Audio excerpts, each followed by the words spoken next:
Fit like Abdi, Danny Boy here, and welcome back to the finale of the Transport Fever tropical map. We are over here at Sydney, Australia. It looks like an A3. Ooh, what's Moscow? Sydney line is chock-a-block. Who are you? Sydney, Shanghai. Who are you? You're Sydney Steel. Are you a freight plane? You are. Sydney Food. You're a freight plane as well. Right, so we're over here at Sydney, where our extremely long line from Sydney to Shanghai is about to begin. The traffic lights or signals are set up. Now, those of you who didn't see the last episode, we built a super long route to try and get a train that does 186 miles per hour up to that speed. We have our trains, the Fuxinhao and the THSR 700. Which is from Thailand. No, it's from Taiwan. Not Thailand. But they are ready to go. I've set the line up. We'll place them on HS2. We'll see how they go. And then we'll actually jump on a couple of lines. And I'll just go over my sort of thoughts on Transport Fever 2. And how the game is played. What I think of the new game. Stuff like that. So this one is coming out first. Look at it. It's amazing. Now this train is actually ridiculously long. I don't know if it's gonna fit in the station. Hopefully it will. But we'll get this one in. There's no internal city passenger route connected to the station. We're just doing this as a bit of fun in my spare time. I'm gonna optimize this map and make it better. And hopefully with a few optimization patches from Urban Games, it'll maybe run smooth. I mean, I am getting 40 frames just now, but we're not really looking at anything. If we look over at Sydney, 35, 36. But if we zoom out, oh Jesus. No, we're still at 30, we're still doing pretty good. So some parts of the map are fine, some others not so. How long are you? Are you... Yeah, you're not going to fit on here. No, didn't think so. Hey, it works, right. Push pause. Now, this is not what the plan was. I don't even know if that train made it on all the way in. But hey-ho, it's probably not going to fit the other side either. But we'll jump on board HS2. That's the name of the high-speed train that's going to be built in Britain. I just used it as a short term because we're not actually keeping this line. I will go back to the previous save for doing the optimization. But there she goes, Shanghai North, 65 miles per hour. Heading for Shanghai North. Now I need to actually stop the other train. So we'll maybe pause you for a second. And I could hold that train. There we go. There's the Fuxinhao. Yeah, I'll maybe stop you. Yep, stop. And then we'll jump on board with this train. When this train reaches the other side, we shall set them to go again. So it's quite nice here. I mean, there we go. Ship under bridge with high-speed train. That could be the thumbnail. But yeah, we'll see how this gets on. It's up to 100. Only has 86 miles to go, 86 miles per hour to go, and it has to reach the other side of the map. So this seems a hell of a lot better at acceleration than... Ooh, a taxi. A taxi is feeling under the weather. Alright, let's jump on board again. So we're up to 120. Oh yeah, this thing is definitely going to reach its top end speed. Some beautiful views here. Another ship under bridge. Very nice. Plane. Other train line. Or bridge. No, that's vehicles. There we go. There's the KTX speeding past in the background. That's pretty cool. We're up to 136 miles per hour. We are going under the tunnel. And we're tunneling for a while, so let's jump on board. 143. 145, 146, 147, 148, 150. So not the fastest train on the map yet. I think our fastest was about 176 or something. But it's getting there fast. And this train won't slow down. Not with these corners, nothing. Nothing will slow it down. Apparently the way the track mod is that it will just keep going at a ridiculously high speed throughout. Now I don't actually remember where this tunnel is. Where are we? I think Kiev is over there. Something is unhappy. Who is this train that's unhappy? STP Riga. Waiting for free path. Why are you? Kawasaki food transfer. We'll go and look at that quickly. You've interrupted my high speedness here. Yeah, why are you suddenly... Why have you gone past that? Because I put the signal there. Well, I just want the signal to be removed. Now, if you transfer onto this line, which would be nice. Right, bulldozer, go away. That's double slip switched. Yeah, if you could just pop round here, buddy, and then get back onto your other line, that would be nice. Double slip switch that, see if it goes. No, he does not like that. Okay, we can turn that around. We're missing our Taiwan high-speed mega train. Because this idiot. Now, you've clearly gone past this junction, which you are not to do. So once it's actually past there, it'll be totally fine.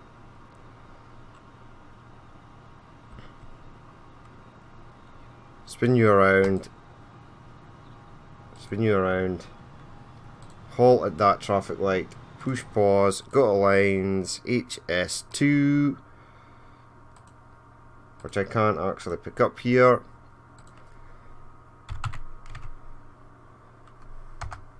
HS2, right. It's doing 184 miles per hour. That's insane. Oh yeah, so it's definitely going to reach its top speed of 186. I think that might actually be the fastest on the map. The KTX does do 190. Crowd going straight over the tree line there. There's the Maersk, the Rostock. We'll jump on board with you again. Heading for Shanghai North. Very nice. And through the tunnel we go. Now, we'll definitely be able to watch our Fuxine How as it continues on its journey. Look at, see, no train should be able to go around a corner like that at 186 miles per hour. That would be insta-death. Right. Back outside again. I mean, this train's doing 186 miles per hour. We're zipping around the map. Still getting about 30 frames, roughly, on average. Which is weird. It's one of the things I'll mention about when I do my little talk through of what I think of Transport Fever 2, which is coming imminently. And then we'll maybe jump on a few lines. This is train 99, which means our Fuxine How is train 100. So we did get 100 trains on the map. Countless road vehicles, so many road vehicles, thousands probably. A lot of aircraft as well, one or two ships here and there. And into the station now, it's starting to slow down because it needs to slow down. Right, HS2, give me this thing. Start you. Go, go, go, go, go, and we'll jump on board.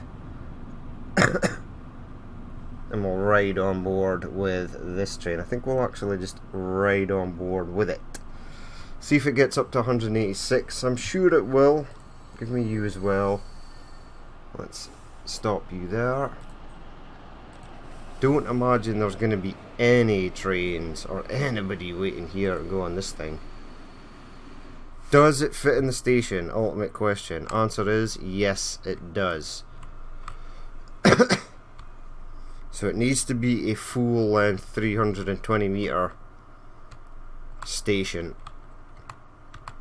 That's interesting. Ooh, right. Are you on your way back? You are. Let's start you. And let's jump on board with this guy. Let's have a look at it first. See, it was zipped. It zipped right across the map there. Very nice. It is a beautiful train. These look like first class seats. They look pretty cool. 0 of 144. Just a total money pit at the moment. But yes, these are very nice models. They are extremely well made. We'll jump on board for this one. We'll maybe do a wee view. There you go. There's the driver. Hello. There's the airport. That's nice. There's an A388 on a very steep banking approach. FedEx. Yep. Are there any ships in the vicinity? They are, but they're a fair distance away. Now I'm getting 50 frames if I look over this way. 56. 54.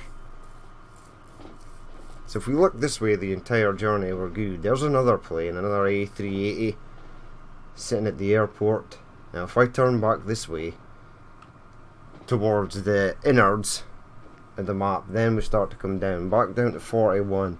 I must say the onboard vehicle cameras are very well optimized. We are getting a little bit, a couple of lag spikes here and there, but apart from that, we're sort of okay. So yes, while we're waiting for this train to get up in 186 miles per hour, I'm assuming it will, like, very quickly. But yep, Transport Fever 2.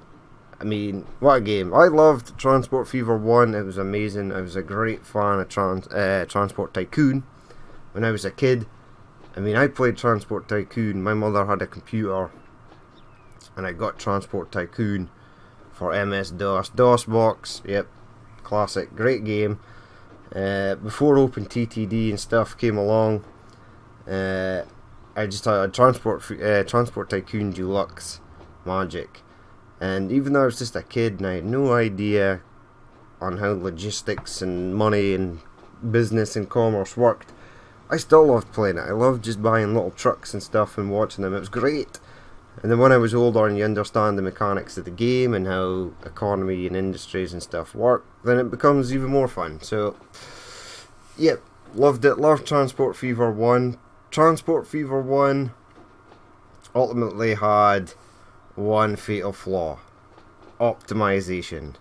And it looks like Transport Fever 2 also has said same fatal flaw. Now when Transport Fever 2 was going to be released and I saw the trailer, it looked very nice, very beautiful. The cities, the trees, the grass, the new colour textures, the tropical maps, the sand, the rocks, the water. The water looked really nice. There's the other train flying back. Still not up to 186 yet, but I'm pretty sure we'll get there. But yeah, it looked amazing. And even playing the game, yes, it looks amazing. With everything set on high, which mine's is just now.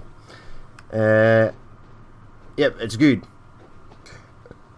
However, when I was looking for the new map, the next map we're going to play, I noticed a lot of map creators had neglected to add trees to their maps. And more than a few of them said, if you want to add trees, add them yourself. Trees are total frame rate killers, and it's true. Now, like most people, I'm not a fan of like barren no trees, no landscape, Transport Fever maps, whether it was in Transport Fever 1 or Transport Fever 2. I need trees, I need grass, I like that. Now, one thing you could do is go into the options and maybe take the graphics down from high down to a lower standard. But because I've been playing this with the high, it just feels weird going back to a lower graphical setting. It's not something I'm happy with doing, so it's always set on high. Now, lots of people have been on forums, Steam, blah blah blah, saying that one of the questions I saw a guy ask saying, what type of PC build should I build for playing Transport Fever 2? Now, all the total nerds and stuff, I mean, I know stuff about computers, I know quite a lot about computers, but I'm not a total nerd, a total computer genius. One of my friends is. Now, me and him were actually discussing it the other day. We're actually in the Warzone, Call of Duty Warzone, just playing together. The third random dude we had in our squad died pretty quick and he exited the game, even though we're going to buy him back. But yep, so we were speaking about it, and he's in IT. He goes offshore. He works in the same industry as me, oil and gas industry, offshore, but he goes off the oil rigs and does all their servers and their security, and he just works for himself. He's got a really good job. He built up his own little company on his own. He sometimes asks me for help now and again, but he has a new computer build equipped with i9 9900K, etc, etc, GTX 2080. So I was saying, like, I read in the forum that you need an i9 to play this. Mine's is an i7 7700K. It runs hot, hence the fan noise in the background. And my rig is actually pretty good. I was actually going to build a new rig, not just for Transport Fever, like for everything. But the rig I've got just now with the i7, I've got an MSI GTX T8, GTX 1080 Ti. It's like the aftermarket version. I mean, the cooling system is fine. The 7700 runs hot. The Corsair water cooler I've got just keeps it below roughly about 80, which is still pretty high, but it works. I mean, I can render an hour-long video in about 45 to 55 minutes at 1080, 60 frames a second resolution. So, yeah, Transport Fever 2 is a CPU destroyer. Now, he created a build. I think it cost him near about 4,000 like UK pounds, so that's a lot. And he was playing on a large map, the same as me, and even in game, he still gets the lag and stuff like that. And I was like, well, I seen a comment on the forum with a guy that said he had an i9 9900. And he was on a very large map with about 40 odd cities. All of them were totally maxed out. And he said his game ran... No, that's not true. He said that he had a late game build, and it was running totally fine. 60 frames a second, no lag, no stutter. And then someone sent a comment, was like, well, what size of map are you playing? He's like, it's a medium map with like 8 towns in it or something. That's nothing. I mean, this is a large map. Largest map you can get. Can't even remember how many towns are on here. Most of them are well above 1,000 population. And yep, my computer is struggling. I am still getting roughly 30 frames per second, which for an i7 and an older sort of rig that I've got, that's pretty good. I'm happy with that. Now, Urban Games do bring out optimization patches. They are good at that. But the problem is, like, my computer's, it's not going to explode or anything. It's not running too hot. I mean, I think I've actually got CPU load like set back a bit so it doesn't get too, what's the word I'm looking for? Well, it's fine anyway. It's not going to explode. It can handle this at 30 frames. There we are. We're up to 45. It can handle this, but it's Transport Fever 2. The stuttering, the lagging. Now, when this game first came out, one of the things that worried me was like the vehicle list. American and European vehicles were still the same, or basically still the same. The only really new stuff you got was with the addition of the Asia and Russian vehicles, which were really cool, by the way. The other new thing, the tropical climate map, but that was it. There were no new industry chains. One of the things that super annoyed me was the fact that they took it down from 6 industries, 6 good types that had to be delivered to a city, back down to 2. Now I liked that, and things like EPEC challenges where you try to deliver every product to every city, I was like, well, that's them gone out the window. Again, on the forums, a lot of people said, well, they've took it down to 2 so that your computer isn't desperately trying to calculate every single product going to every single city. It's basically freeing up CPU load. So, and now I get it. I mean, I've played this now, each city with 2 industries, and it actually works out okay. You get a decent variety of terrain. Yes, mixed consists, not really a thing. I did have to add the industry overtime sort of mod that doubles industry output to get everything, all the cities satisfied with the goods that they needed. But yeah, 2 industries is fine. Now I have added the extra cargo mod onto the next map, so we'll have even more goods. The goods that you can make in the scenario or missions, you can now make. Where do you go? Moscow, Sydney. Now I want to follow one of these, but we'll hang here for a while. Yep, so we will have more industries and more goods to deliver, and we should be able to get some mixed consist trains and stuff on the go, so looking forward to that. But that's the thing, this game again seems to be rescued by modding. So the game was put out, obviously it runs very well early game, not very well optimised for late game, and then to save the day you had stuff like these. Look at these planes. Every single one of these is a modded plane. Most of the trains, about 90% of the trains in this map, are modded trains. So again, thanks to the modders for getting this up and going. But yeah, that's one of the things that worried me about Transport Fever 2, was it was basically the same game with a new map type and some new vehicles for Russia and Asia. Industries were still the same. Cities actually required less industries, but that's actually worked out okay. Now, are there some things that we don't need? Yes. Could we maybe have cities that are that size but don't have such a large population? I mean, this game calculates every single person, every single vehicle, what they're doing, where they're going.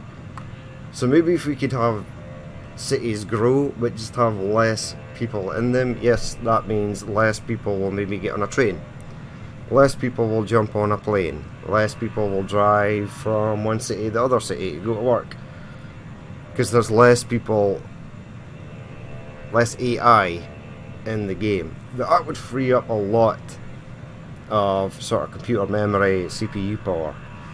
So don't know why that is a thing. I mean, don't get me wrong, I love clicking on a city and seeing that it's got like 4,000 people living in it, but yep, it's kind of weird. There must be ways somehow to free up CPU load for optimization. I mean, the trees, very beautiful, but yep, like I said, trees are frame rate killers. I mean, we're in the air here, travelling over the map, and this is killing the frame rate. This is totally killing it. There, we're down to 4 frames per second there. It's laggy as hell. So maybe if we looked somewhere, oh my god. Yep, see, it's just a total nightmare.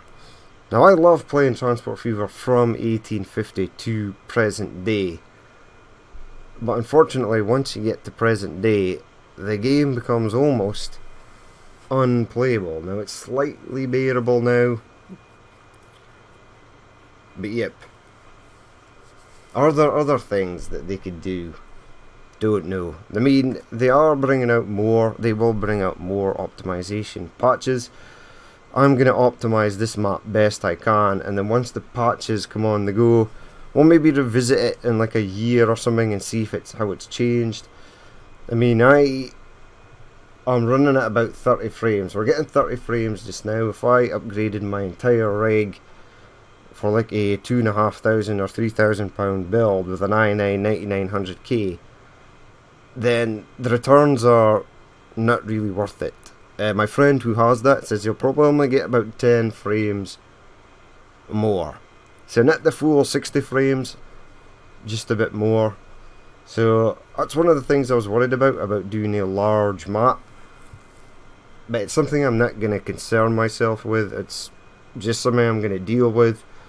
I mean, we are starting a new map. It did take me 72 odd episodes to get to here. There were times when I was away. There will be times when I am away during the build of the next map, so we'll maybe have like a week or two with no episodes.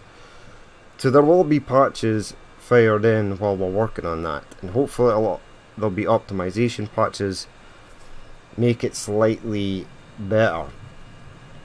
But yeah, apart from that, it's a great game. It is. It really is. I mean, it's come leaps and bounds from Transport Fever 1. Definitely on the visual aspect of the game.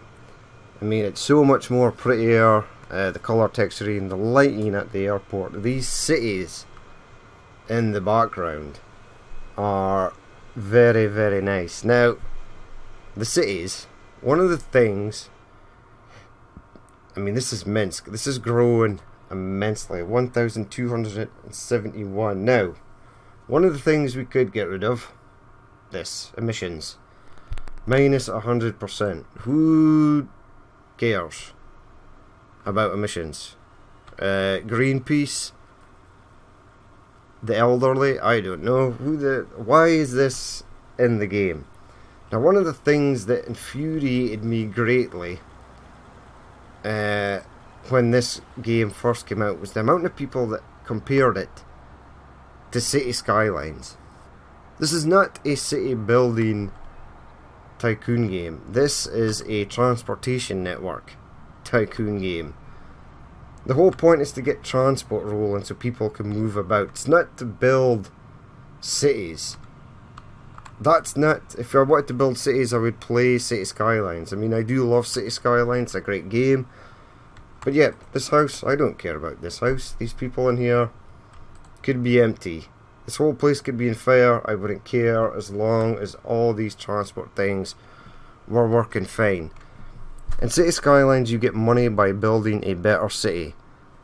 Here, the city being built is just a byproduct of the mechanics of the game. The mechanics of the game are to make money by transporting goods and passengers. Emissions, yep, don't need it. Remove that.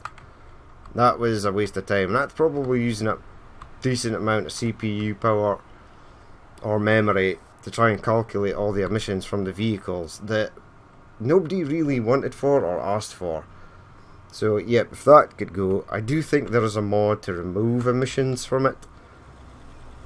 Excuse me, and I'm gonna have to look that up. I'm sure I seen on a forum that there was a mod. Other things I don't like. I just passed one actually. This. Right. Yes, you do get small streets and alleyways in large cities. Why is every road that is built by the AI generically small? They always go with a stupid small road. Now, one of the things I do love is the fact that you can now, let's make it a one-way, that you can now upgrade these streets, and instead of all these buildings being removed, it will actually move some of the buildings to the side. Yep, 2 major buildings just died there. But why? As cities grow bigger, they make roads bigger. Now, obviously many cities were made way back in the day. Back in the 1800s, 1700s, blah blah blah. And obviously roads then were small. But one of the things this game does is the cities expand and then they build small roads, while you're spending a fortune trying to upgrade roads that were small to start with larger roads, just to find out that that's pointless because the AI has built a road here that's tiny and all the traffic bottlenecks. It's okay just now for me. I mean, I could upgrade any road here I wanted. Like this. How much is this going to cost? Let's say we wanted to make it this size. It's going to cost 784,000. 9 buildings were just removed there. Now that's fine when you've got $23 billion in the bank, but when you're just starting out and you don't have much money, things like that you just can't do. Can't upgrade. That moving buildings and destroying a heap of them was just a total, it's a nightmare. And they just keep building them. Look, horrible. Now vehicles don't normally use these. There are a couple using this one. I can't expand this road because this farm is here. But yet, why is that a thing? There should be, I mean, there is the option to go into roads and stop them from upgrading. I mean, maybe I've not actually touched on that. Let's look at it quickly. So navigate blah blah blah blah blah blah blah blah blah blah. Track speed limit are very poor. Right, there we go. Now, this player owned.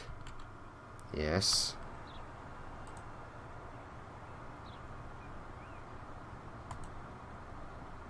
So what does the player owned traffic lights? I didn't build this road. What does the padlock actually do? I think it stops roads from upgrading, but as far as I can see, the roads don't upgrade. They just stick with this really small ones. All these medium street stuff here is all stuff that I built. Or all stuff that I upgraded from this really dumb little streets here. So yep, as time goes on, I would actually like this size of road not to be implemented in AI building at all. I would like this just to be reserved for players if they need a small road for something. But yeah, that's one of my pet hates of the game. I'll say it again though, visually, very, very nice. But yeah, let's jump on board with something else. I mean, there's not really that much more to say. Is it a good game? Yes. Do I like it? Yes. Can it be improved? Almost definitely. If game developers are building patches for their games and their optimization patches, then they know. The game developer knows that people are going to have issues. They themselves have had issues. Now, I'd love to go into Urban Games office and see what kind of computers, what rigs they are running this on. I mean, they've obviously done stress tests and stuff on it, but what are they actually running Transport Fever 2 on? I mean, how do they build something from early game to late game and have it run totally smooth at 60 frames per second? Now, Steam Workshop has a minimum requirements for playing the game. And I would say even with the minimum requirements, you would struggle. Once you got past like 1950, you're gonna be struggling for frames. But yeah, it's one thing I would like to know. What systems do they use to actually play this game? To test it, to build it? I mean, if they're still bringing out optimization patches and they know that there's performance issues, then they've known that before releasing the game. So, I mean, this game is definitely a CPU destroyer. Potato. So long story short, we're not going to spend $3.5 grand in building a new computer, unless my girlfriend get very upset and angry and murder me for spending money unnecessarily again. So we do like a wild, expensive purchase now and again. But yeah, Transport Fever 2, it's very good again. Modders, thank you. I've had a lot of fun on this map. Loving the new planes as well. They are awesome. I mean, air freight implemented in the game. And the Transport Fever one, it was just a mod. But yep, this works very, very well. I mean, the plane, you need to space the planes out. It can be a bit dodgy, but when it works, it works. If you do it right, it will work. I keep getting like, is that lightning or something? I mean, one of the things I would have loved to have seen was a day-night cycle. Now, someone actually put in a Steam discussion, they were very aware of the fact that the game's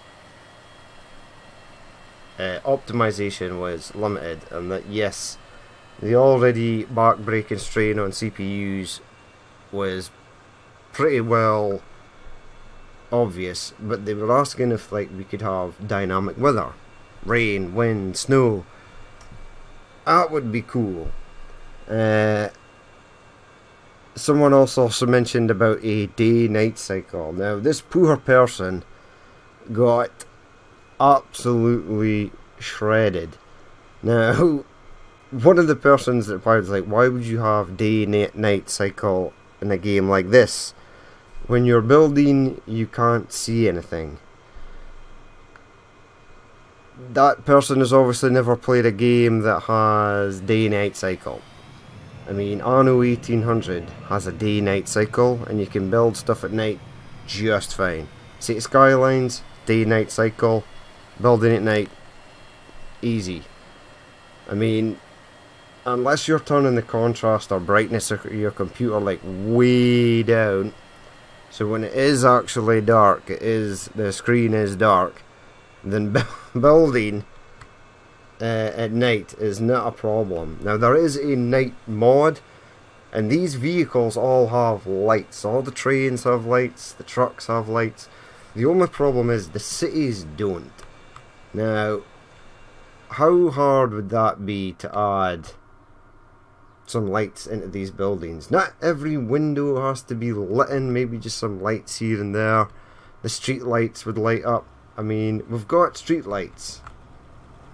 Why? If there's no day-night cycle in the game, then they're just there for aesthetics. They don't actually work. So that would be cool as well, seeing a day-night cycle. Now there's still other patches and stuff to come out. The game's not even a year old. The last time they did the thank you patch was like 3 years, couple of like 4 or 5 months before Transport Fever 2 came out. So we'll just have to wait and see on that front. Is anybody using this? No. That's okay, they're not meant to use it. But yeah, this map has been a lot of fun. We'll jump on board one of our heritage lines. When I say heritage lines, I mean one of the lines we used are built right at the start. So one thing I will say, if the game doesn't die here, it possibly might. Ooh. Well, maybe zoom in a bit. If you move across the map, or try and move across the map quickly while zoomed out, yep, frames do get absolutely crucified.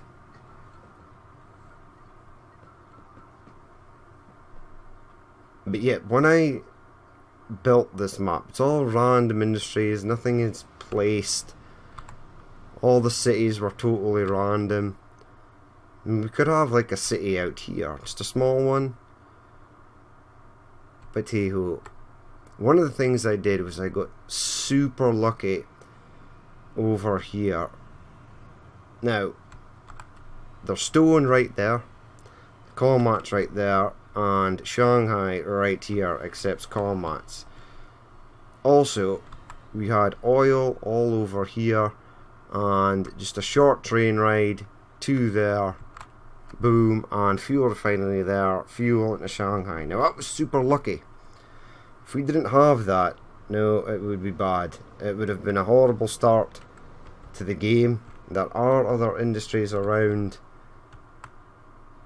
that might have been close enough for us to get, but yeah, this worked out perfectly. It's the first line I ever made. These lines, these 4 lines here. Then we added this for the tools factory. I'll jump on board with this guy. This train used to make money. It used to work like a full load.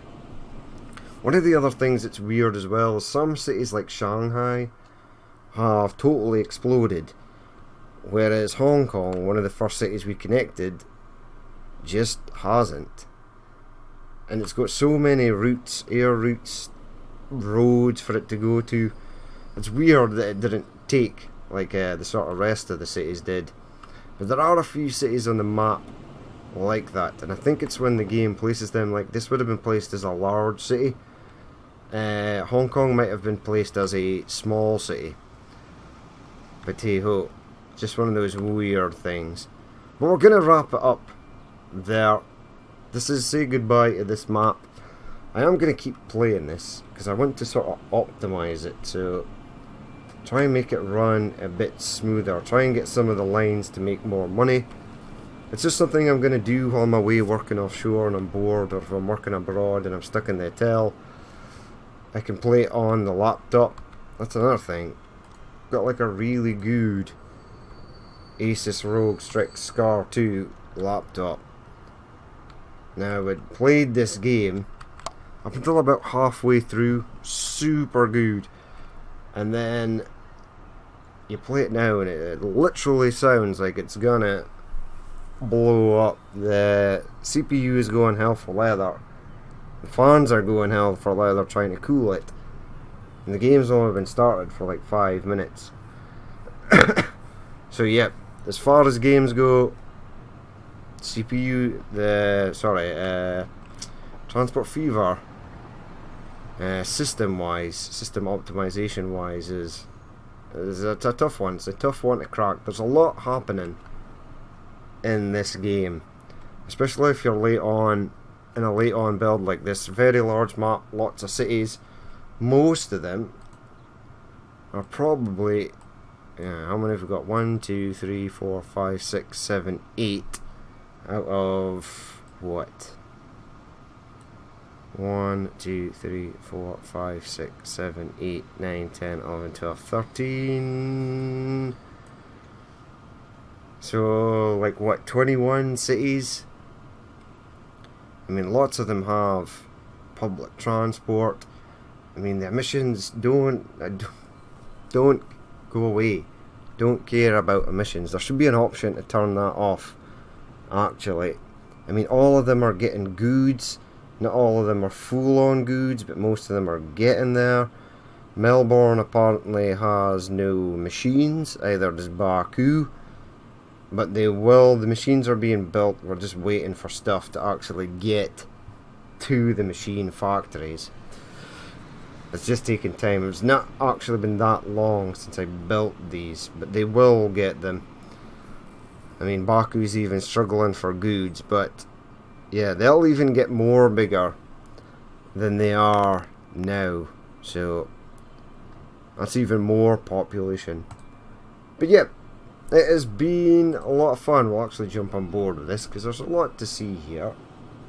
Looks like we missed that train. I think that was the train it just passed. And we'll probably see nothing else along the way. But yep, it's been a lot of fun. I hope you guys enjoyed it. We're moving on to brighter and better things. There might be slight controversy with the next map choice. I did do the map vote, but something occurred to me while I was selecting the mods for a certain map, and I had to change it. So, but you'll find out in a couple of days exactly what that is. But yep, that is going to be it for the final episode on the tropical map. I'd love to play with the Asian and Russian trains again. There are tons on Steam, and there's more and more Asian trains coming in, Asian vehicles coming in all the time. So I'd love if there was a Russia, China, Japan map. That would be kind of cool to play that. Get all the Shinkansens running and stuff. But yep, that is going to be it. As always, I've been Danny Boy. If you did watch this and you'd like to leave a like, comment or dislike, please feel free to do so. And if there's more you would like to see in the future, then hit the subscribe button.